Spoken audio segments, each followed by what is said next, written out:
ईशान्यो सवितर्दुर्तान् परासु यद्भद्रं तन्नयासु। ओं भद्रं कर्णेभिः शृणुयाम देवा भद्रं पश्येमाक्षभिर्यजत्रा स्थिरैरङ्गैस्तुष्टुवांसस्तनूभिः व्यसेमहि देवहितं यदायुः।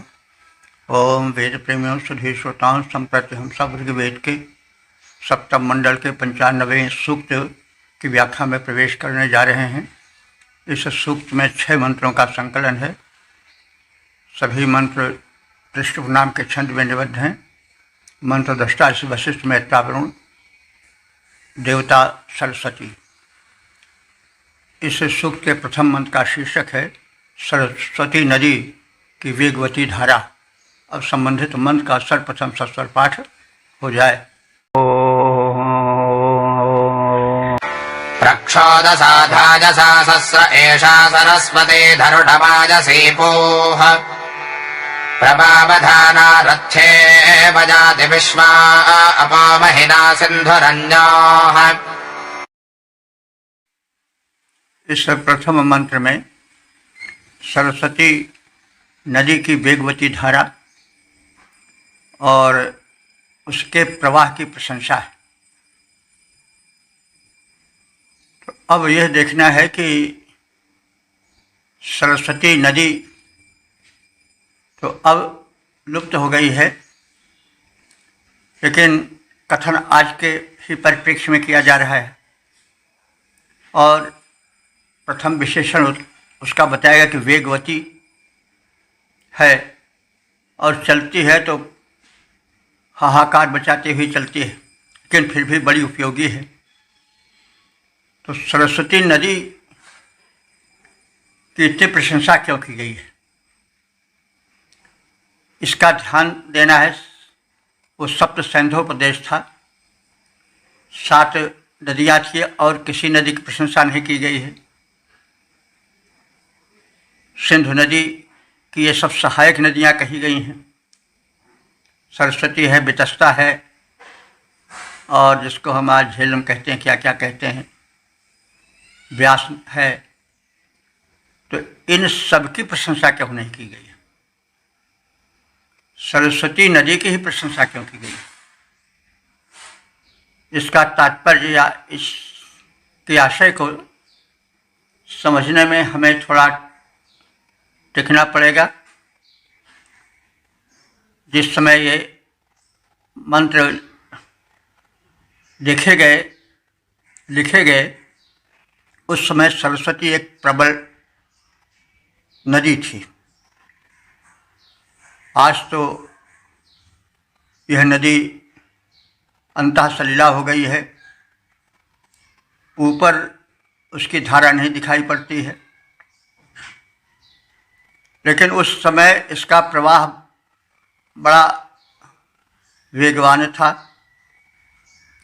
यह अधिक उपयोगी थी तटवासियों के लिए, और यह सब हम जानते ही हैं कि वेद मंत्रों की रचना सरस्वती के तट पर हुई या सप्त सिंधु प्रदेश में हुई। तो उस समय जिस नदी ने सर्वाधिक प्रभावित किया ऋषियों को, वो सरस्वती नदी है। अच्छा, सरस्वती नाम की देवी भी हैं, तो सरस्वती देवी और सरस्वती नाम में समता क्यों है, इस पर भी कुछ सोच विचार किया जा सकता है। सरस्वती बुद्ध की देवी हैं। इसका तात्पर्य हुआ कि सरस्वती नदी के नीर में कुछ ऐसा मिला था, हिमालय से जड़ी बूटियाँ आती थीं और जिसकी सर्वाधिक चर्चा है वह सोमलता का भी कुछ सार इसमें आता रहा होगा। सोमरस के गुण को भी ले रही होगी और वनस्पतियों में जो कि बुद्धि वर्धक हैं वो भी, उनका भी रस इसमें मिलता रहा होगा।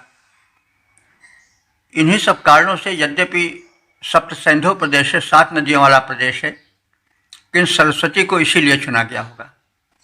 और सरस्वती की महिमा को आर्य लोग नहीं भूल सके थे। उनका जब प्रसार हुआ, उत्तरी भारत में आए तो उन्होंने सरस्वती नदी को वहाँ भी बहा दिया। यद्यपि सरस्वती नदी जैसे अन्य नदियाँ सिंधु हैं, सतलज हैं, व्यास हैं, व्यास को विपाशा कहा जाता था उस समय, तो ये सब अरब सागर में मिलती हैं। तो सरस्वती भी अरब सागर में मिलती रही होगी, लेकिन उसकी महिमा से प्रभावित होकर के उसे यहाँ गंगा से मिलने वाली उसकी सहायक नदी के रूप में गिना गया। और आज भी त्रिवेणी सरस्वती के यद्यपि कहीं लक्षण नहीं प्रतीत होते हैं,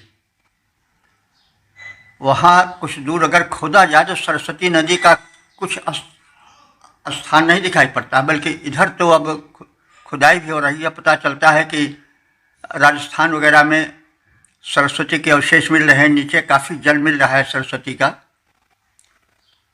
तो अब प्रश्न यह होता है कि आर्य उत्तर में आए तो सरस्वती नदी की महिमा को भूल नहीं सके, इसलिए उन्होंने सरस्वती का संगम करा दिया।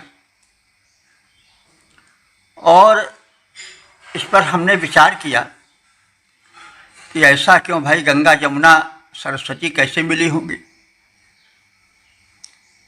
और सरस्वती लुप्त हुई कैसे। तो कुछ ऐसा मस्तिष्क में आया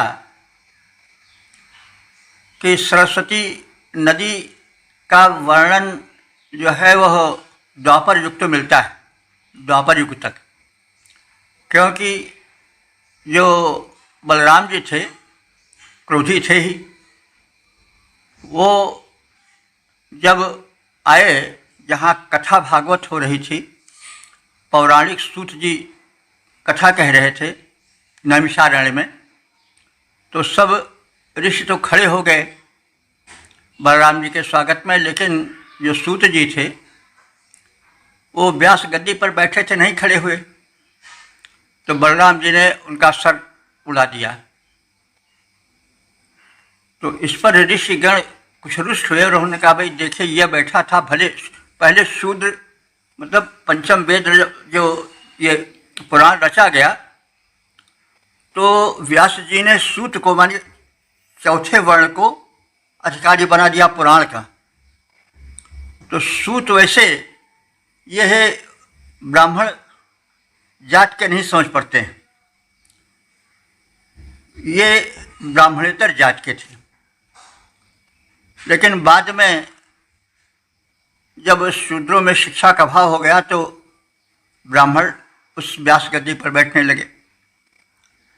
तो ऋषियों ने कहा वो व्यास गद्दी पर हमारे सबके द्वारा बैठाया गया है, आप नाहक रुष्ट हुए, और व्यास था तो उसका उठना उचित भी नहीं था, आपने बड़ा गलत काम किया है, आप प्रायश्चित कीजिए। तो सरस्वती नदी के तट पर जा करके उन्होंने प्रायश्चित किया। ऋषियों ने कहा सरस्वती नदी के तट पर जाइए। तो सरस्वती में पवित्रता थी, तभी तो सिंधु नदी के, व्यास नदी के, विपाशा में और नदियों में तो नहीं कहा। तो इसका मतलब वो सरस्वती एक महती नदी थी, उनके जल में अधिक पवित्रता थी।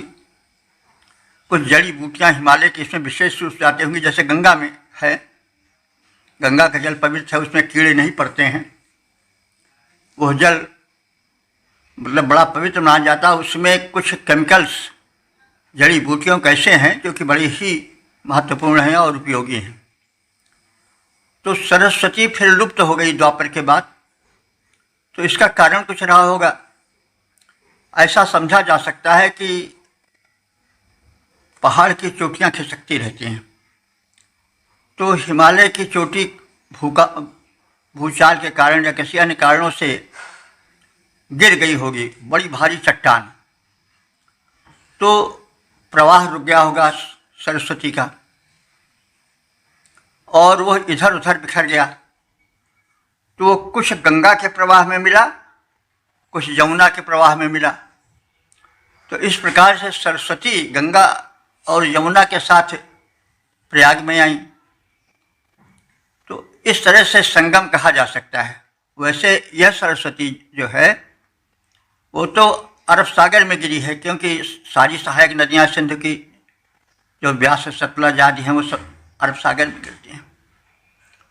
तो कहने के मतलब है कि सरस्वती नदी में कुछ ऐसी विशेषता थी, कुछ औषधीय गुण थे जो उसको अधिक पवित्र बनाए, और इसीलिए पूजा जो है वो सरस्वती हुई, अन्य नदियाँ नहीं हुई।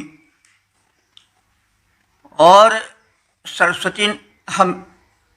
सरस्वती देवी के जो कि विद्या की, बुद्धि की अधिकारिणी और उनकी प्रेरिका हैं, काव्य प्रेरिका सरस्वती मानी जाती हैं। तो इसका मतलब यह हुआ कि सरस्वती के जल में कुछ ऐसी विशेषता थी, जड़ी बूटी घुलकर आती थी। एक स्थान पर सोम का कथन भी है, इसमें हम आगे देखेंगे कि जो उसके जल का पान करता था या जो उसमें स्नान करता था, उसके तट का सेवन करता था, उसमें तमाम गुण स्वतः आ जाते थे, अधिक वो स्वस्थ हो जाता था और बुद्धिवर्धन उसका होता था।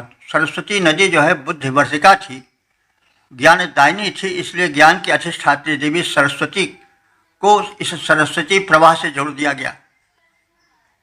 तो कुछ ऐसा समझ पड़ता है, तो इसे भी हम ध्यान में रखें। एकाध स्थान पर सरस्वती के विशेषण रूप में ज्ञानप्रदा का भी वर्णन है। तो इसलिए पहले भूमिका जान लेने पर अर्थ बोधगम्य हो जाता है, अन्यथा वैसे कहते जाइए तो फिर वेदार्थ गूढ़ तो ही है, फिर गूढ़ तर से गूढ़तम हो जाता है। इसलिए उसके वर्तमान के परिप्रेक्ष्य में देखने की और उसके ऐतिहासिकता को देखने की, उसमें ज्ञान आदि बात देखने की आवश्यकता पड़ जाती है। तो इतना जान लेने के बाद हम अब आगे शब्दार्थ में प्रवेश करें। ऐसा सरस्वती, यह सरस्वती सरिता आयसी पूह, आयसी माने लोह और पूह माने पुरी। तो यह लोहे के प्राकार की तरह, चार दीवारी की तरह नगरियों की रक्षा करती है, यानी इसके तटीय प्रदेश जो हैं उस सरस्वती के बाढ़ से प्रभावित नहीं होते हैं। एक विशेषता और रही होगी, और नदियाँ तो डुबो देती हैं, लेकिन सरस्वती नदी का प्रवाह जो है वो तट में बनी हुई नगरियों को डुबोती नहीं थी, बल्कि वरन यह है उसकी रक्षा करती थी। इसीलिए कहा गया है आयसी, आयसी मानी इस्पात या एक शुद्ध लौह से निर्मित चार दीवारी की भांति पुरों की रक्षा करती हैं, और धायसा क्षोदसा प्रशस्त्रे, और धारक जल के साथ दौड़ा करती है, प्रशस्त्रे दौड़ा करती है। धायसा क्षोदसा, धायसा मने धारक जल के साथ, जो जीवन धारक है ऐसे जल के साथ यह नित्य वेग से बहती रहती है, दौड़ती रहती है। सिंधु, सिंधु माने वो सिंधु नदी जो कही जाती है वो नहीं, सिंधु इसी जो है उस सरस्वती नदी का विशेषण बनकर आया है। तो यह सिंधु, यह नदी, सिंधु का अर्थ नदी होता है, नदी विशेष नहीं। सिंधति जलम यस्याम सह सिंधु, सा सिंधु, सिंधु वह है जिसमें जल सरकता हुआ चले, तो इसीलिए वो सिंधु कही जाती है। तो यह सिंधु जो है वो नदी विशेष न होकर के बल्कि सरकने वाली नदी के रूप में उसका विशेषण सा कहा जा सकता है। तो सिंधु माने यह सरस्वती नदी, महिना माने अपनी महिमा से, महीना नहीं महिमना, महीना वैदिक शब्द है, लौकिक संस्कृत में उसको महिमना कहेंगे। महीना माने महिमा से, विश्वाह अन्याह अपह, दूसरे समस्त जलों को, उनके प्रवाहों को, यह प्रावधाना रथ चालक सारथी की भांति बाधा पहुंचाती हुई याति माने जाती है। यानी जैसे रथ का सारथी जब रथ हाँकने लगता है वेग से, तो रास्ते में जो वनस्पतियां हैं, जो रुकावटें होती हैं रोड़े आदि की, उसको कुचलता चला जाता है। वैसे जब सरस्वती नदी अपने वेग प्रवाह से चलती है तो जो विघ्न बाधाएँ हैं, छोटे छोटे जो वनस्पतियां हैं और जो पहाड़ आदि पड़ते जाते हैं, वे सब उसको रोक नहीं पाते हैं। वो निरंतर उसको काटती हुई चली जाती है। जैसे वेग गति से चलता हुआ रथ चालक के तीव्र वेग से चलाने के कारण पथ बाधाओं को रौंदता हुआ चला जाता है, वैसे ही यह नदी चली जाती है। यह सरस्वती नदी लोहे की चहार दीवारी के समान तटवासियों को और नगरों को सुरक्षा देती चलती है।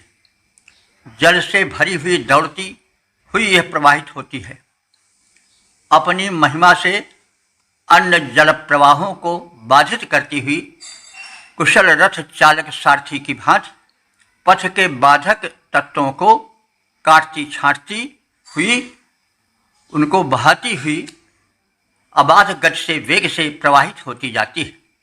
यह सरस्वती सरिता लोहे की चहार दीवारी के समान रक्षिका बनी विलसित होती गति भरती है। वन वेगवान पथ की बाधाओं अवरोधों को सतत हटाती जाती है। धारा रथ को सारथी यथा निर्बाध बढ़ाती जाती है। ओम 7:95-2 छंद त्रिष्टुप मंत्र दष्टारिश वशिष्ठ वैत्रावरुण देवता सरस्वती। शीर्षक सरस्वती नदी के अनुदान। अब संबंधित मंत्र का सर्वप्रथम सस्वर पाठ हो जाए। एका जय तत्सरस्वती नदीनां शुचिर्यते गिरिभ्यः समुद्रात् राजश्चेदन्ते भुवनस्य भूरेर्घृतं वजो दुदुहे नाहुषाजान्। इस दूसरे मंत्र में सरस्वती नदी की महिमा और उसके अनुदानों का कथन है। नदी नाम शुचि, नदियों में पवित्रतमा यह सरस्वती नदी।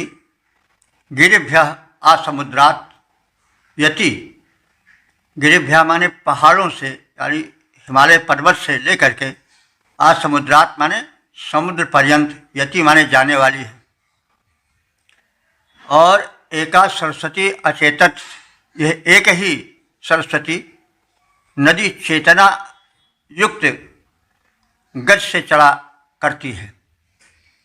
जैसे कोई चेतन प्राणी चले, वैसे ही इस सरस्वती की धारा चैतन्य रूप से प्रवाहित होती रहती है। इसमें ज्ञान का भी समावेश है। इन्हीं सब कारणों से सरस्वती को सरस्वती देवी से जोड़ा गया होगा। भुवनस्य से भूरे है राया चेतंती।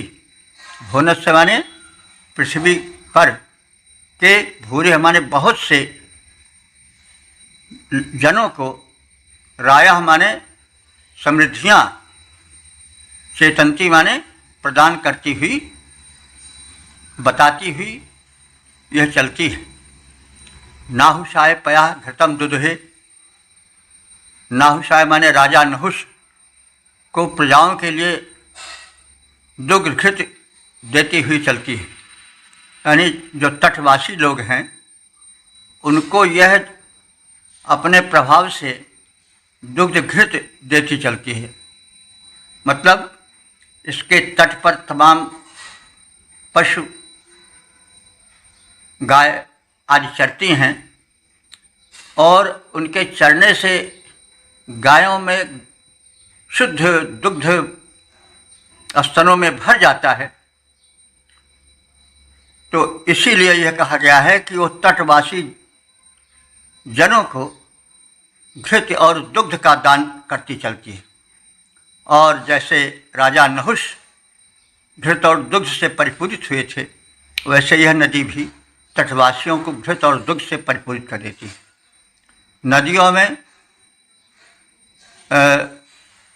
अपने जल से पवित्रता प्रवाहित करती हुई यह नदी पहाड़ों से समुद्र पर्यंत जाने वाली है। इसकी जीवंत गति को देखकर प्रतीत होता है जैसे कोई चेतन प्राणी हो जो चला जा रहा हो, सबको सुख देता हुआ, किसी को बाधा न पहुंचाता हुआ। पृथ्वी पर उत्पन्न होने वाले समस्त धन धान्यों को यह सरस्वती नदी प्रदान करती हुई चलती है और तटवासी प्रजाओं को घृत एवं दुग्ध देती रहती है। तो यह सरस्वती नदियों में पावनतम है। यह सरस्वती नदियों में पावनतम है, परम निराली।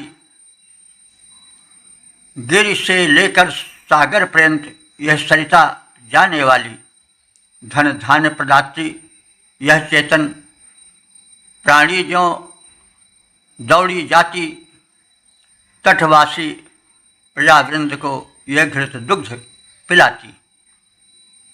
ओम 795-3 मंत्र दृष्टार्थ वशिष्ठ मैत्रावरुण छंद त्रिष्टुप देवता सरस्वान। शीर्षक है तरुण पुरुष के कर्तव्य। अब संबंधित मंत्र का सर्वप्रथम सस्वर पाठ हो जाए। सवावृधे नरिजो जोषणा सवृषास्य शर्वृषभो जिज्ञजासो सभाजिनम् भगवद्भ्यो दधाति विसातजे तन्वम् मामृतेता। इस तीसरे मंत्र के देवता सरस्वान कहे गए हैं। अब सरस्वान का अर्थ समझ लिया जाए तभी तो मंत्रार्थ समझ में आवेगा। तो सरस्वती और सरस्वान कुछ मिलते जुलते हैं। तो सरस्वती नदी के जल को पीकर बलवान हुए जो पुरुष हैं वो सरस्वान कहे जा सकते हैं। तो ऐसे बलवान बने जवान राष्ट्र के हित में तरुण और बलवान सदाचारी संतानें उत्पन्न करें। तो यही बात कही गई है कि कोई बलवान हो लेकिन उसका बल वीर्य निरर्थक जाए तो क्या लाभ। जवानों की, सैनिकों की, जुझारू सेना नायकों की तो हर युग में आवश्यकता रही है, आज भी है, आगे भी रहेगी। तो सरस्वती नदी के जल को पीकर बलवान बने जवान। जवानों का यह कर्तव्य है कि वे अपने ही समान तेजवान बलवान संतानों को उत्पन्न करें और यज्ञ के लिए यज्ञीय वातावरण बनाने वाले सुविचारी संतानों को उत्पन्न करें और उनके प्रयास से बवृद्धे राष्ट्र नित्य प्रति दिनों दिन बवृद्धे माने बढ़ता जाए, उन्नत करता जाए। और ये जो सरस्वान माने बलवान युवक हैं वे मघवद्भ्या वाजिनम दधाति। मघवद्भ्या माने संपन्न और वाजिनम माने बलवान पुत्रों को राष्ट्र के हित में पैदा करें। साते तन्नो भी मभिजीत काम करने के लिए शरीर को विशेष रूप से शुद्ध रखें, मतलब आचरण से भी वो शुद्ध हों, तन और मन से पुष्ट हों, शुद्ध हों। ऐसे तरुण नागरिक, ऐसे योग्यतम स्वस्थ बलवान नागरिक पुत्र रूप में जो सरस्वती के तट पर रहने वाले हैं वे उत्पन्न करें। तो अब ये तो एक प्रसंग में कहा जा रहा है, मतलब सर्वत्र यह चाहिए कि राष्ट्रोन्नति के लिए बलवान, चैतन्य, आचरणवान योग बड़े उपयोगी होती हैं। इसलिए मतलब पुत्रार्थे क्रियते भार्या, हमारे यहाँ यह है कि भार्या भोग विलास के लिए नहीं होती, बल्कि पुत्र उत्पन्न करने के लिए होती है। पुत्रार्थे क्रियते भार्या। तो इस विवाह और स्त्री का तात्पर्य यही है, कोई भोग विलास की सामग्री नहीं है, वरद श्रेष्ठ पुत्र को पैदा करने के लिए यह संबंध होता है। यह भारतीय मान्यता है। तो वही संदेश इस मंत्र में दिया गया है। तरुणों को चाहिए कि वे वृषभ जैसा बलवान अपने को बनाएं, पुष्ट करें, समर्थ हों और शुद्धाचरण वाले पवित्र पुत्रों को, बलवान पुत्रों को, वीर पुत्रों को उत्पन्न करें और शुद्ध पवित्र जीवन बिताएं। तरुण स्वयं को बलिवर्द सम पुष्ट समर्थ बनाएं।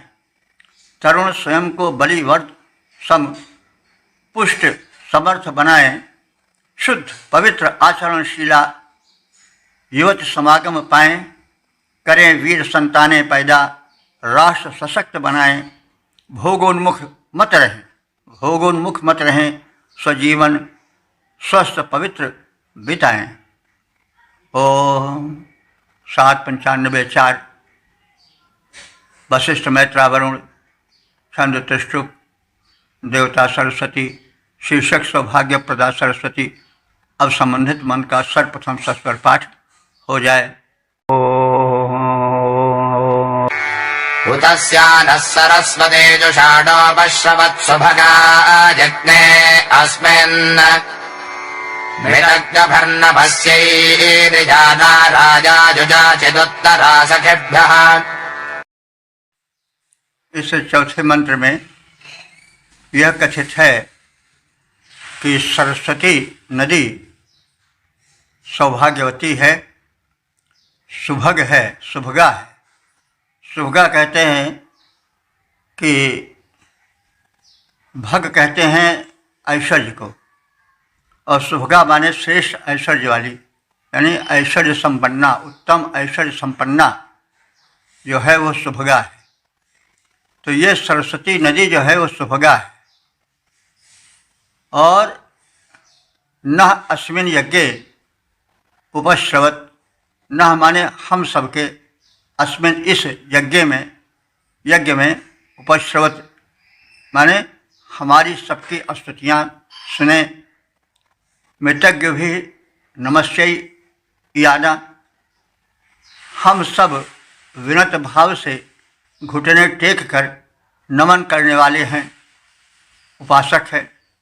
और हम सब उपासक याना माने जाते हैं, किसके पास? सरस्वती नदी के पास जाते हैं। युजा राया चित, और यह नदी भुजा, भुजा माने भोग्य, उपभोग्य। देखिए भुज का मतलब हम लोग जानते हैं कि भुजाएं, लेकिन भुजाएं भी भुजा इसलिए कह जाती हैं कि उपभोग्य यानी उपभोग कराती हैं। भुजाएं ना हो तो आदमी खाए कैसे खाएगा? तो वही तो भोजन को मुख तक लाती हैं, तभी तो मनुष्य जो है वो भोजन कर पाता है, उपभोग कर पाता है किसी सामग्री का। तो भुज इसलिए बन गया कि यह उपभोग के योग्य बनाती है मनुष्य को। या देखिए शरीर का जो एक रचना है बड़ी वैज्ञानिक है।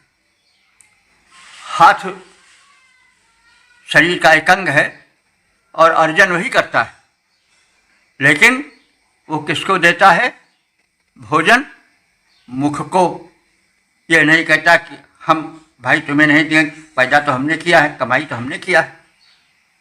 नहीं, वो कमाई करता है लेकिन मुख को देता है। इसलिए तुलसीदास जी ने इसी भावना को लेकर के कहा है कि मुखिया मुख सो चाहिए, खान पान को एक, और पाले पोषे अंग सब, तुलसी सहित विवेक।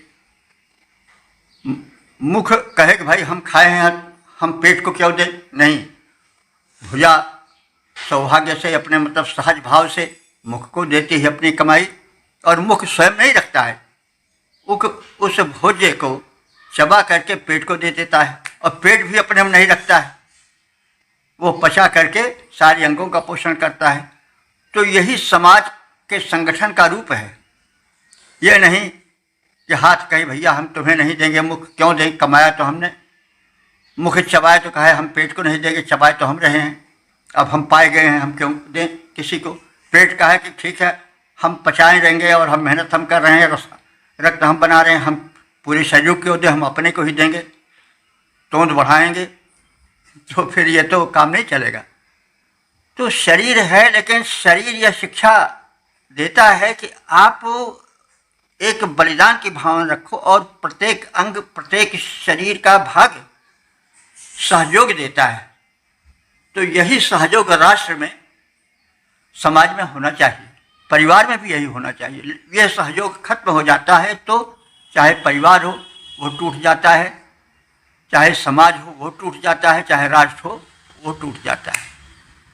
तो बात आई भुजा पर, भुज पर, तो भुजा राया चित। तो यह जो नदी है वो भुजा माने उपभोग्य और राया माने धन। तो उपभोग्य धन समृद्धि को अपने पास रखती है, उससे युक्त है। यह नदी भोग्य पदार्थों से युक्त है।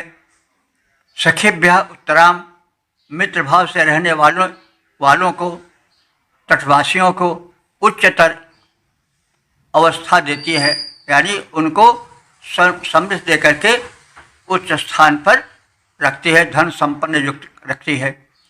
सुभगा और सौभाग्य प्रदा यह सरस्वती नदी हमारे इस यज्ञ में आए और हमारी स्तुति सुने। घुटने टेक कर विनम्र भाव से हम नमन करने वाले उपासक हैं, और यह सरिता हमारी उपासना को सुने, देखे और हमें उपभोग पदार्थ दे। इस भाव से हम इस सरिता के तट पर जाते हैं। यह सरिता समृद्धि बढ़ाने वाली है। मैत्री भावना युक्त साधकों को यह समानता की भावना देती है, उच्चावस्था प्रदान करती है। नदी बहती है तो अपने लिए नहीं बहती है, अपने जल को शीघ्रता से बांटती हुई चलती है, इसलिए वह भी एक प्रेरिका है। और इसीलिए देवत्व का दर्शन नदी में किया गया है।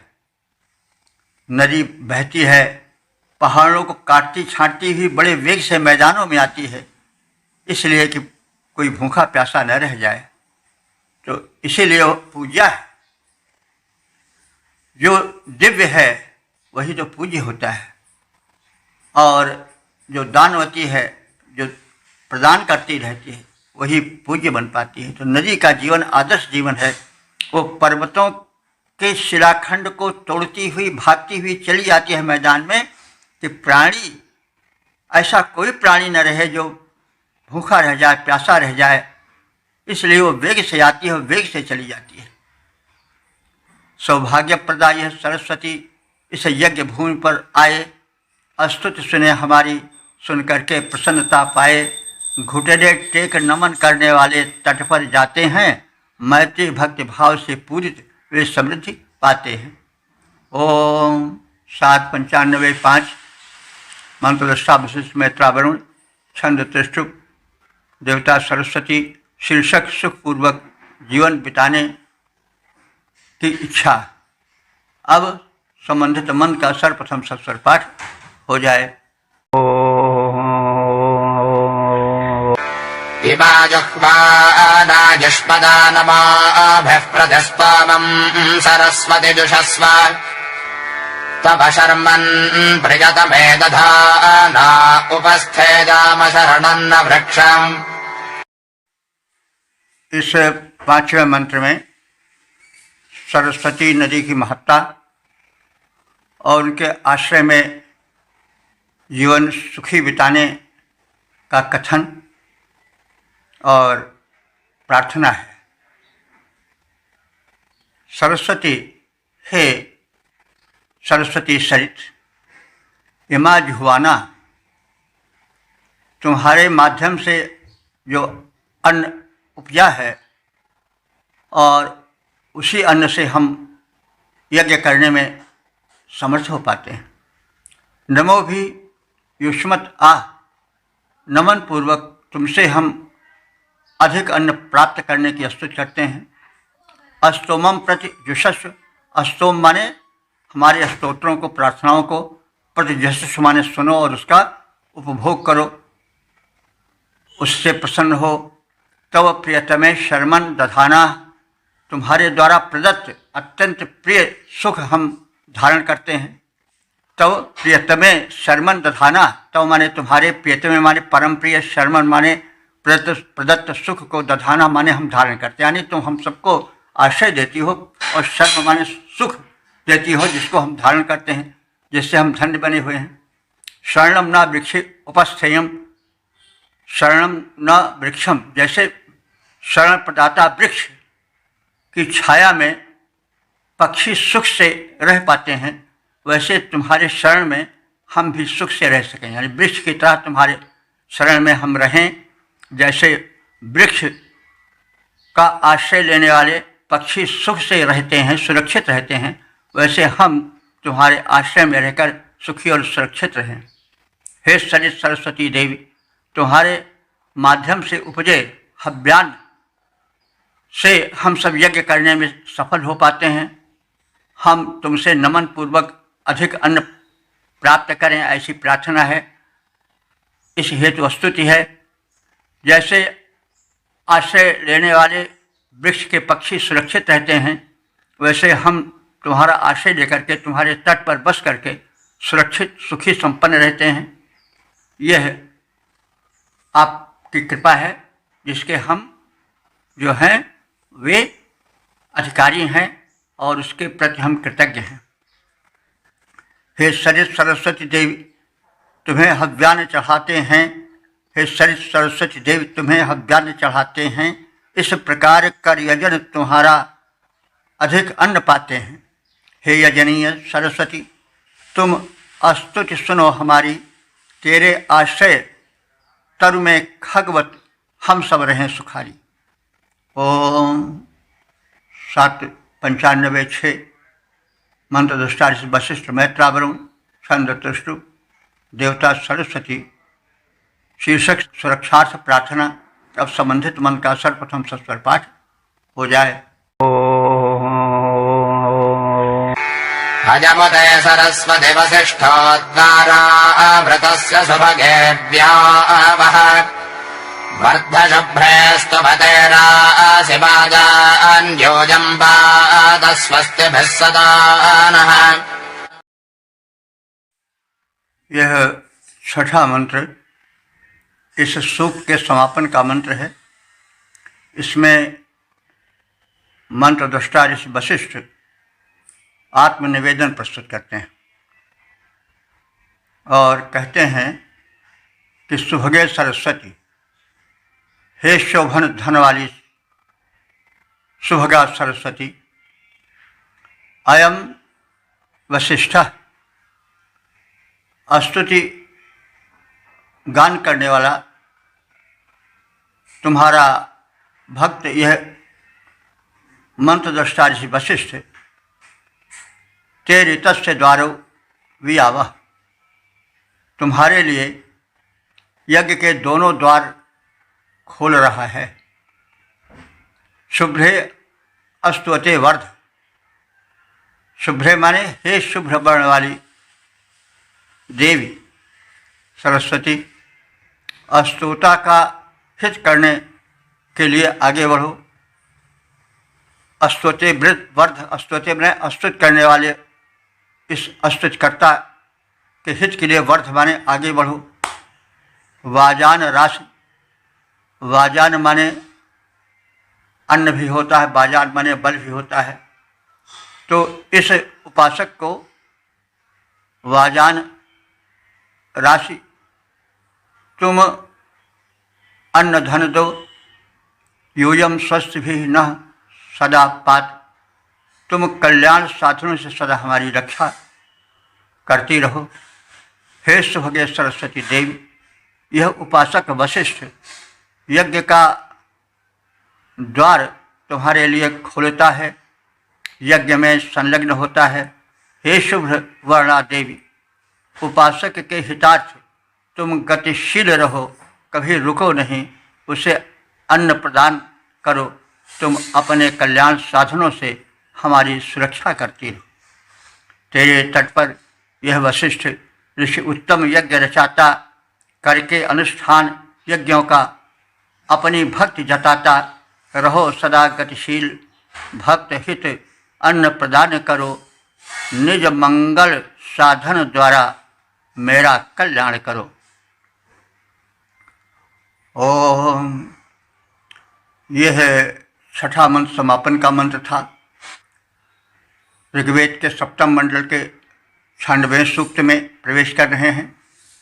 इस सूक्त में 6 मंत्रों का संकलन है। मंत्र दृष्टा वशिष्ठ मैत्रा वरुण, छंद प्रगाथादि और देवता सरस्वती। शीर्षक है इस सूक्त के पहले मंत्र का महिमा मंडिता सरस्वती देवी। अब संबंधित मन का सर्वप्रथम सस्वर पाठ हो जाए। बृहदुगादिशेवचो सूर्या नदीनां सरस्वतीमिन्महजासु वृक्तिभिस्तमैर्वसिष्ठरोदसी।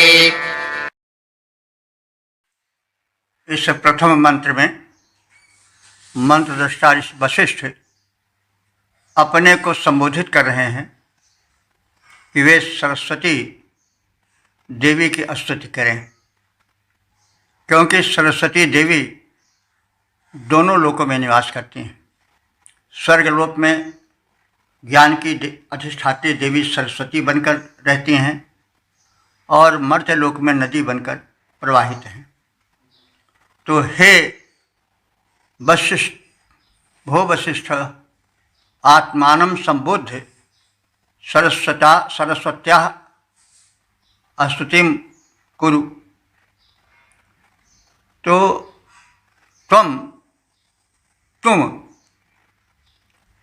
नदी नाम असुर्याम,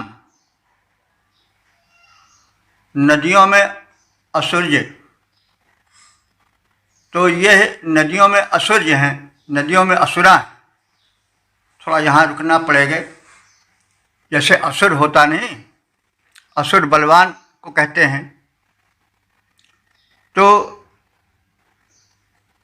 नदियों में ये जो सरस्वती नदी हैं, ये असुरिया माने बड़ी बलवती हैं।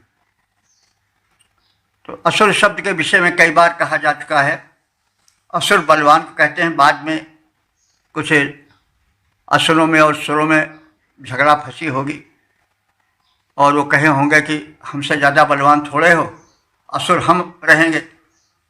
तो सुरों ने ये सोचा होगा कि भाई बिना मतलब को झगड़ा नहीं ठीक, अच्छा भैया तुम ही असुर बने रहो।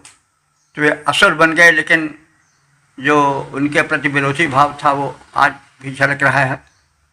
किसी समय असुर कहना बड़े सम्मान का विषय था, लेकिन बाद में ऐसा हुआ कि असुर कह दिया जाए तो बिगड़ जाएंगे लोग। तो बहरहाल ये एक शब्दों का उत्थान पतन है, इसलिए हम यहाँ थोड़ा रुक गए। तो नदियों को असुरा कहा गया है, यानी नदियों में जो असुरा है वो सरस्वती, यानी सरस्वती असुरा है। असुरा माने बलवती हैं। तो हे सरस्वती, तुम नदी नाम असुरा, तुम नदियों में बलवती हो। तुमसे अधिक बल वेग वाली कोई अन्य नदी नहीं है। और हम सब गायिष्ये, तुम्हारे गुणगान को करते रहेंगे। रोदसी सरस्वतीम, रोदसी कहते हैं दिलोक और भूलोक के मिले रूप को, यानी एक शब्द रोदसी है जो अपने में दो अर्थ धारण करता है, दिलोक और भूलोक को। तो हे सरस्वती, तुम दिलोक और भूलोक दोनों में रहने वाली हो, तुम्हारा विशेष महत्व है। तो दिलोक में तुम सरस्वती देवी के रूप में, ज्ञान और बुद्धि की प्रेरिका रूप में, अधिष्ठात्री रूप में रहती हो, और भूलोक में तुम सरस्वती नदी के रूप में रहती हो। तुम अधिक वंदनीय हो, सुविरक्ति भी अस्तोमयी, मह सुंदर कथित स्तोत्रों से हम तुम्हारी सेवा करते हैं। और हे वशिष्ठ, अपने को संबोधित करते हुए कह रहे हैं कि सुंदर कथित स्तोत्रों से हे ऋषि, तुम इस वंदिता द्विलोकवासिनी सरस्वती की वंदना करो, आराधना करो। हे वशिष्ठ, तुम प्रवाहों में शक्तिशालिनी प्रवाह वाली सरस्वती के निमित्त महान स्तोत्रों का गान करो। द्विलोक में ज्ञान प्रदायिनी रूप में रहने वाली सरस्वती एवं भूलोक में निवास करने वाली सरस्वती नदी के रूप में निवास करने वाली इन महिमा मंडिता सरस्वती देवी की महिमा को अपने स्तोत्रों के माध्यम से प्रकट करो। श्रेष्ठ प्रवाह सरस्वती के यश का गान करो। हे वशिष्ठ, श्रेष्ठ प्रवाह सरस्वती के यश का गान करो। दिव्यलोक भूलोक वासिनी का सम्मान करो। ओम 7:96 ऋषि वशिष्ठ मैत्रावरुण, छंद प्रगाथ, देवता सरस्वती, शीर्षक शुभ कर्मी जन संपन्न बने। अब संबंधित मंत्र का सर्वप्रथम सस्वर पाठ हो जाए। उभे जत्ते महिना शुभ्रे अंधसी अधिक्षयन्ति भूनवाः सानो अबाध्य मित्रे भरत्सखा चोदराधो मघोना। इस दूसरे मंत्र में धन धान्य प्रदा सरस्वती देवी की स्तुति है, उनकी महत्ता का कथन है और उनसे उनके अनुदान पाने की प्रार्थना है। शुभ्रे, हे शुभ्र वर्ण वाली सरस्वती, तो सरस्वती नदी का जल पवित्र है, स्वच्छ है, इसलिए वह शुभ्र वर्ण है। और जो सरस्वती दिव्य लोक में रहती हैं, जो विद्या और बुद्धि की जो है वो धारिका अधिष्ठात्री देवी हैं, दोनों का वर्ण शुभ्र कहा गया है। या तुषार हार धौला, जो बर्फ की तरह शुभ्र वर्ण वाली हैं, सरस्वती का वर्ण जो है शुभ्र बताया जाता है, गौर वर्ण है। तो हे शुभ्र वर्णा सरस्वती देवी, यत ते महिना, जो तुम्हारी महिमा को गान करता है वह कष्टों से मुक्त हो जाता है। और जिस तुम्हारी महिमा द्वारा उभय अंधसी, उभय माने दोनों प्रकार के, अंधसी माने आहार प्राप्त होते हैं। दोनों प्रकार के आहार कौन हैं? अंधसी, अंधस कहते हैं आहार को या अन्न को। तो दोनों प्रकार के अन्य आहार कौन हैं? तो तुम्हारी कृपा से मनुष्य दिव्य एवं पार्थिव दोनों प्रकार के अन्न प्राप्त करता है। तो सोमरस जो है वो दिव्य अन्न है और चावल आदि पार्थिव अन्न है। तो तुम्हारी कृपा होती है, दोनों प्रकार के आहार मिलते हैं।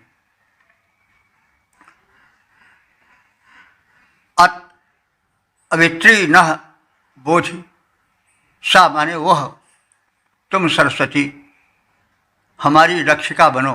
अवित्री माने रक्षिका, रक्षा करने वाली।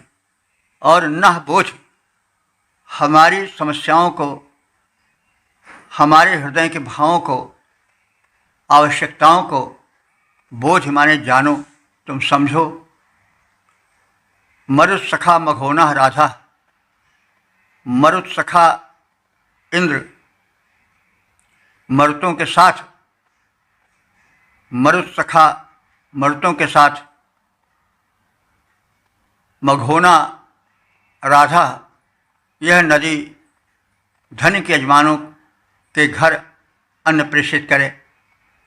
धनी यजमान का मतलब हुआ कि जो यज्ञ करने वाले धनी हैं उनको और धनी बनावें ताकि वे और अधिक यज्ञ कर सकें और धरती यज्ञ के धूम से गुंजित हो जाए, भर जाए, ताकि लोक कल्याण अधिकाधिक हो सके। धूम जो है वो शोधन करता है, पर्यावरण को प्रदूषण से बचाता है। आज इसका अत्यधिक अभाव हो रहा है और लोग त्राहि त्राहि कर रहे हैं। तमाम जो ग्लेशियर पिघल रहे हैं, जो बाढ़ आ रही है, बादल फट रहे हैं, ये सब यज्ञ के धूम के अभाव से ही है। तो कहा गया है कि हे शुभ्रवर्णा सरस्वती देवी, तुम्हारी कृपा से मनुष्य दिव्य एवं पार्थिव दोनों प्रकार के अन्न प्राप्त करता है। सोमरस दिव्य आहार है, दिव्य अन्न है, और चावल आदि पार्थिव अन्न है। ये दोनों अन्न जो है वो सरस्वती नदी के तट से संबंधित हैं, यानी वहाँ मिल जाते हैं। इसका मतलब हुआ कि उस समय हो सकता है सोमलता उस वहाँ कहीं उपजती रही हो या अथवा सोमलता को स्पर्श करके जल आता रहा हो। तो ये दोनों जो हैं अन्न, लौकिक और पारलौकिक, चावल आदि लौकिक और जो पारलौकिक है सोमरस आदि, ये दोनों आहार तुम्हारे तट से संबंधित हैं। इस प्रकार सरस्वती नदी हमारी संरक्षिका है। मरुतों के साथ मैत्री करने वाली यह नदी हविदाताओं को अत्यधिक धन देती रहे ताकि वे शुभ कार्य, लोक कार्य, दान आदि, यज्ञ आदि सकुशल भली विधि संपन्न करते रहें। तेरी कृपा पार्थिव दैवी दोनों अन्न दिलाती, तेरी कृपा पार्थिव दैवी दोनों अन्न दिलाती। इस प्रकार रक्षिका हमारी बनकर शोभा पाती। शुभ्र वर्ण वाली यह सरिता मरुत मैत्री पाए, हविदाता यजमानों को यह धन से पूर्ण बनाए। ओम 796-3 ऋषि वशिष्ठ मैत्रावरुण छंद प्रस्तार पंक्ति। देवता सरस्वती, शीर्षक धन धान्य प्रदा सरस्वती। अब संबंधित मंत्र का सर्वसम्मत पाठ हो जाए। भद्रमिद्भद्रागृणवत्सरस्वत्यकपारे जयदति भाजिनेवते गृणानाजमदग्निवत्स्तुवानाज वसिष्ठवद। इस तीसरे मंत्र में यह कथित है कि सरस्वती देवी कल्याणकारिणी हैं और वे जिस प्रकार से जमदग्नि ऋषि को अपने अनुदान प्रकट किए थीं, प्रदान किए थीं, वैसे ही वशिष्ठ ऋषि को भी जो इस सूक्त के दृष्टा हैं उनको भी कल्याण प्रदान करे और उनकी स्तुतियाँ सुने। भद्रा सरस्वती, भद्रा माने कल्याणकारिणी, सरस्वती देवी या सरस्वती नदी। भद्रम इति कृण्वत, हमारे भी हित में भद्र माने कल्याण ही करें। निस्संदेह यह कल्याण करने वाली हैं। अकवारी वाजनीवती चेतति, ये जो सरस्वती हैं वो अकवारी माने सीधे प्रवाह वाली हैं, यानी इनका प्रवाह सीधा सरकता चलता है, कहीं रुकता नहीं। और कैसी हैं? वाजनीवती, अन्न देने वाली हैं। और कैसी हैं? चेतति माने चेतना जगाने वाली हैं। ये हमारा कल्याण करें, हम में चेतना जगाएं, हमें अन्न धन प्रदान करें। और जमदाग्निवत गिराना, और जैसे स्तुति किए जाने पर जमदग्नि को इन्होंने धन अन्न दिया था वैसे हमें भी दें, मुझ वशिष्ठ को भी वैसे ही धन्य करें। और वशिष्ठवत चा अस्तवाना, और वशिष्ठ के योग्य अस्तुति से प्रसन्न हो, यानी वशिष्ठ जो स्तुति कर रहा है अपनी योग्यता के अनुसार, उस श्रेष्ठ स्तुति से भी प्रसन्न हो जाएं और हमें अनुदान प्रदान करें। कल्याणी सरस्वती निश्चित रूप से कल्याण करती हैं, सीधे प्रवाह वाली और चेतना उत्पन्न करने वाली, अन्न देने वाली। यह सरस्वती हमारे भीतर चेतना उत्पन्न करें, जैसे जमदग्नि ऋषि द्वारा आराधित हुई वैसे ये हमारे द्वारा भी आराधित हों, और जैसे जमदग्नि ऋषि को इन्होंने अपने अनुदान से परिपूरित किया था, वैसे मुझ वशिष्ठ ऋषि को भी परिपूरित करें और हमारी स्तुति सुनकर के प्रसन्न हों। करती हैं कल्याण सुनिश्चित सरस्वती कल्याणी, करती हैं कल्याण सुनिश्चित सरस्वती कल्याणी। यह सीधे प्रवाह युक्त होकर बने अन्न की दानी, चेतना करें उत्पन्न हृदय में, चेतना करें उत्पन्न हृदय में, भाव प्रवाह बढ़ाएं जमदग्नि सदृश पूजित वशिष्ठ से, जमदग्नि सदृश पूजित वशिष्ठ से निज करुणा छिटकाएं, जमदग्नि सदृश पूजित वशिष्ठ पर निज करुणा छिटकाएं। ओम 796 मंत्र दृष्टा वशिष्ठ मैत्रावरुण छंद गायत्री, देवता सरस्वान, शीर्षक है सरस्वान देव, समुद्र की उपासना। अब संबंधित मंत्र का सर्वप्रथम सस्वर पाठ हो जाए। जने जन्तोऽन्वग्रवः पुत्रे जन्तः सुदानवः सरस्वन्दं हवामहे। इस चौथे मंत्र में सरस्वान देव की उपासना है। अब जान लें कि सरस्वान देव कौन है। तो ये समुद्र है, क्योंकि सरस्वती नदी समुद्र में ही मिलती हैं और समुद्र की गोद में समा जाती हैं। तो इनसे जो है वो है कि दिव्य जीवन पाने की अभिलाषा है। सरस्वती जिसके गोद में विश्राम पाती हैं, वह सरस्वान देव समुद्र हमें अपने अनुदान प्रदान करें।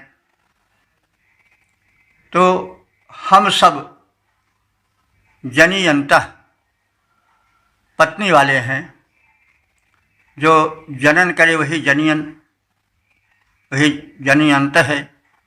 तो हम सब जनियंत हैं, यानी जिससे जन्म पाते हैं संतानें वो जनियंत हुआ। तो हम सब पत्नी वाले हैं, तो जनियंत हुई पत्नी जनियंता, और हम सब जनियंता हैं, पत्नी वाले हैं। पुत्रियंता, और पुत्र की कामना करने वाले हैं। सुदानवा अग्रवा, हम लोग सुदानव होना चाहते हैं। दानव माने वो दैत्य नहीं, दानव माने दानशील। तो हम सब सुदानव होना चाहते हैं, माने श्रेष्ठ दानशील होना चाहते हैं। और अग्रसवा अग्रवा, अग्रसर होकर के जीवन बिताना चाहते हैं। यह नहीं कि कोई नामे हमारा न हो, पिछड़े सबसे पड़े रहें, कि कोई जीव सांस लेता होगा। तो हम सबकी इच्छा है कि हम जनियंता बने, सुंदर पत्नी वाले हों, और पत्नी वाले होने के साथ साथ पुत्रियंता, उत्तम पुत्र वाले भी हों, सुदानवा और श्रेष्ठ दानी भी हों, और अग्रवा अग्रगण होकर के जिएं, फिसड्डी बन करके नहीं। सरस्वंतम हवा में है, और इस प्रयोजन के हेतु हम सरस्वान यानी समुद्र देव की उपासना करते हैं, उनका आवाहन करते हैं। तो समुद्र की महत्ता इसलिए है कि उसमें सरस्वती विश्राम पाती हैं और वो अगाध हैं। तो जैसे वे अगाध हैं, वैसे हमें एक संपन्न जीवन दें। वह जीवन से संपन्न है, जल से संपन्न है, तो हमको जीवन से, अपने गहराई से युक्त करें। महत्ता प्रदान करें। जनयंतः वे हमें पत्नी वाला करें और पुत्रयंतः पुत्र वाला करें। सुदानवा उत्तम दानी बनावें और अग्रवाह माने अग्रगण्य बनावें। और इस प्रयोजन हेतु हम सरस्वतम हवा में सरस्वान अर्थात समुद्र देव का आवाहन करते हैं। तो एक आदर्श जीवन की झांकी है कि मनुष्य ऐसे न पड़ी रहे बिल्कुल रणुआ, कोई उसके आगे पीछे नहीं है, न जोरू न जाता, अल्लाह मियाँ से नाता। तो ऋषि जीवन एकाकी जीवन नहीं पसंद करता है। वो चाहता है कि हमारा जीवन पुत्र पौत्रों से पत्नी से संपन्न रहे और धन धान से पूर्ण रहे। एक दानी जीवन हो, कंजूस वाला जीवन न हो, और समाज में अग्रगण्य रह के आगे गिने जाने वाले बने। और यह एक आदर्श जीवन की झांकी है। हम मनुष्य पत्नी वाले होकर पुत्रों की कामना करें और उत्कृष्ट दाता बने और समाज में अग्रसर रहें तथा सरस्वान देव समुद्र का एतद आवाहन करें और आवाहन कर रहे हैं। पत्नी वाले बने गृही हम सुत उत्पन्न करें, उत्तम दानी बने अग्रसर होकर के विचरें। सरस्वान जो जल से देव हैं कर उनका आह्वान हम मानव संपूर्ण रूप से करें जगत कल्याण। ओम 796-5 मंत्र दशा विशिष्ट मैत्रावरुण छंद गायत्री देवता सरस्वान संरक्षणार्थ प्रार्थना। अब संबंधित मंत्र का सर्वप्रथम सस्वर पाठ हो जाए। ये ते सरस्व ओर्मजो मधुमन्तो घृतश्च्युताः तेभिर्नाभिता भवात्। इस पांचवें मंत्र में कथित है कि सरितापति सागर हमारे संरक्षक बने, हम कहीं असुरक्षित न रहें, उनसे संरक्षण पाते रहें। हे सरस्व, हे समुद्र देव, एते उर्मयः, उर्मयः माने लहरें, ये माने जो तुम्हारी ये लहरें हैं। मधुमन्तः घृतश्रुतः, मधुमन्तः माने मधुर हैं, घृतश्रुतः माने शक्ति धारण किए हुए हैं, स्नेहिल हैं और ऊर्जस्वल हैं। ते भी न अविता भव, ते भी माने उन अपने उच्च लहरों द्वारा, शक्तिशाली लहरों द्वारा, न माने हम सबके, अविता माने संरक्षक, भव माने हो जाओ, उनके द्वारा हमारे संरक्षक बन जाओ। हे सरस्वान समुद्र देव, जो तुम्हारी लहरें हैं वे मधुर, स्नेहिल, ऊर्जस्वल हैं, उनके द्वारा हमारा संरक्षण करो। हे सरस्वान सागर महान, हे सरस्वान सागर महान, लहरें ऊर्जस्वल धारे मधुर और स्नेहिल बनकर संरक्षक बनो हमारे। ओम 796 मंत्र दशा वशिष्ठ मैत्रावरुण छंद गायत्री देवता सरस्वान शीर्षक सरस्वान के अनुदान। अब संबंधित मंत्र का सर्वप्रथम सस्वर पाठ हो जाए। पिबान् संसरस्वतस्तनञ्जो विश्वदर्शतः भक्षेमहि प्रजामिषम्। इस छठे मंत्र में जो इस सूक्त के समापन का मंत्र है, उसमें सरस्वान अर्थात सागर के अनुदानों का कथन है। सागर पयोधर बनाते हैं, पयोधर माने बादल, और बादल उसी प्रकार से उपकारी होते हैं जैसे माँ का स्तन, उससे वनस्पतियाँ और पशु पक्षी मानव जगत प्रफुल्ल होता है, जीवन पाता है। तो यह विश्वदर्शिता, जो कि विश्वदर्शी है और सरस्वतः पशुआम संस्तनम, जो समुद्र के पीन पयोधर की तरह बादल है, जो बादल रूपी पीन पयोधर को, पयोधर माने स्तन होता है, स्तन इसलिए कहा जाता है कि पयः धारेत, वो जल को अथवा दूध को धारण करता है, तो पय दुग्ध को भी कहते हैं और पय जल को भी कहते हैं। जब माता का दुग्ध स्तन माध्यम से पान किया जाता है, संतानें पुष्ट होती हैं, तृप्त होती हैं।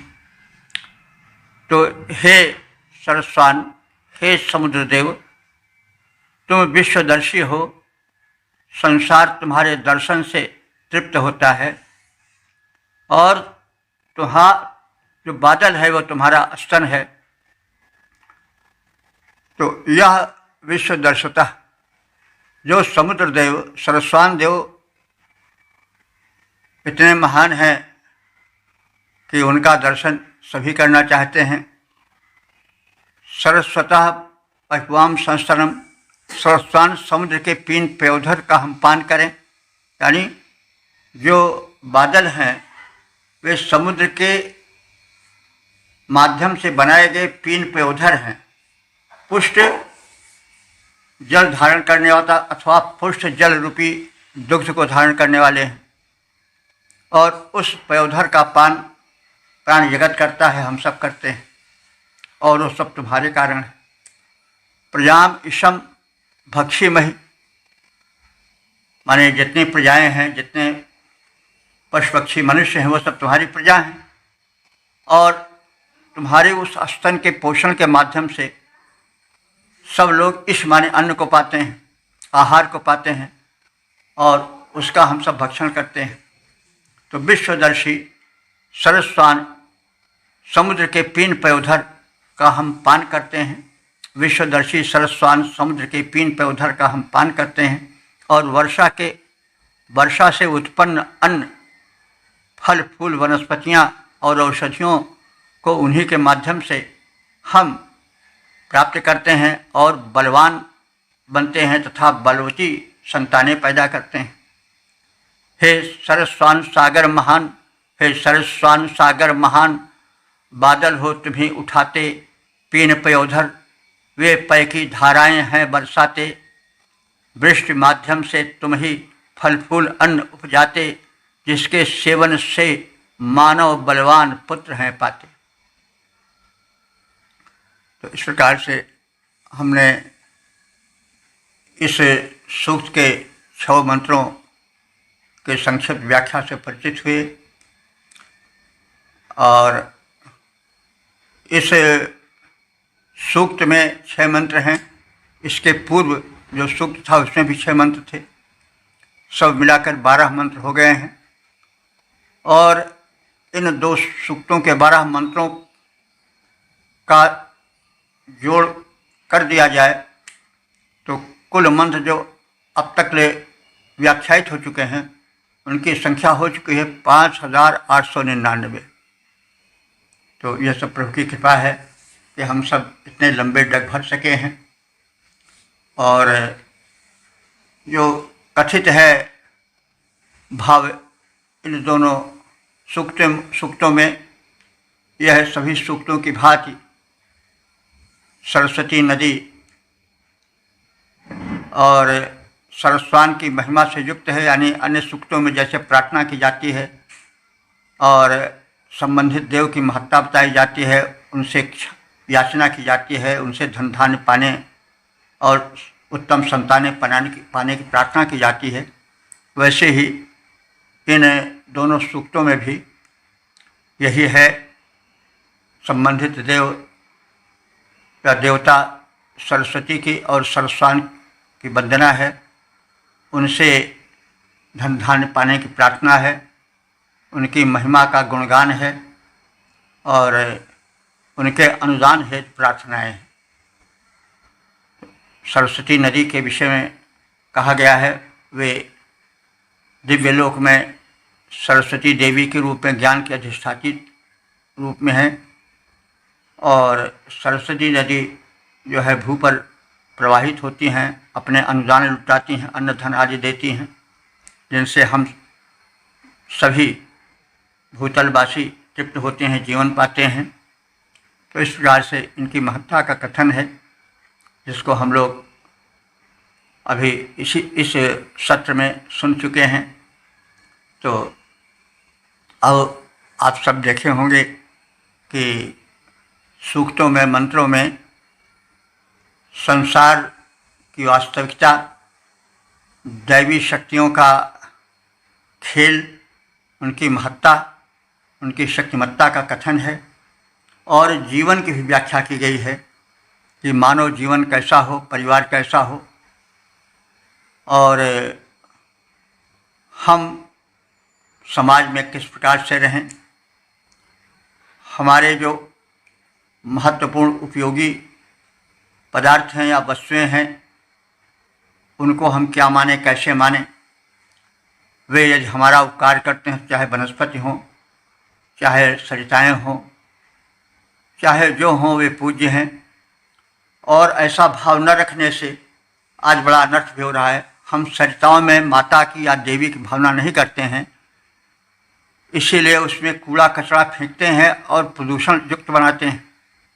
अगर उनमें हम देवत्व भावना भर लें, जैसे वेद में भरा गया है, तो यह प्रदूषण वाली स्थिति न आवे। हम अपने मंदिर, मस्जिद, गुरुद्वारे को तो अपवित्र नहीं करना चाहते हैं। उसमें किसी प्रकार की अपवित्रता हो जाए तो हम बहुत दुखी होते हैं, यहाँ तक कि मरने मारने के लिए तैयार हो जाते हैं। और इन सब के लिए ऐसा क्यों नहीं करते हैं?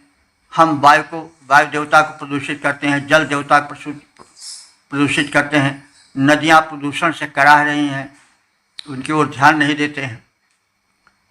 क्यों नहीं ऐसा हो पाता? क्योंकि हम उनमें पूज्य भावना, देवत्व भावना नहीं रखते हैं।